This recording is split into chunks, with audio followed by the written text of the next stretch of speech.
Hello सम्पूर्णमा नमस्कार।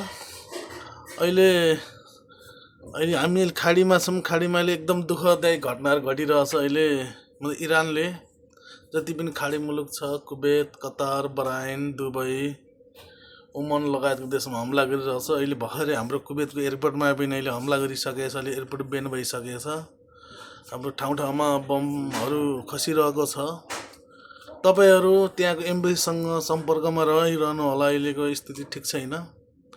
त्यही भएर के कसो हुन्छ, तपाईँले आफ्नो ठाउँमा सुरक्षित तरिकाले बस्नु होला, बाहिर ननिस्किनु होला। त्यसैले सम्पूर्ण नेपाली दाजुभाइहरू आफ्नो केयरफुल्ली गर्नुहोस्।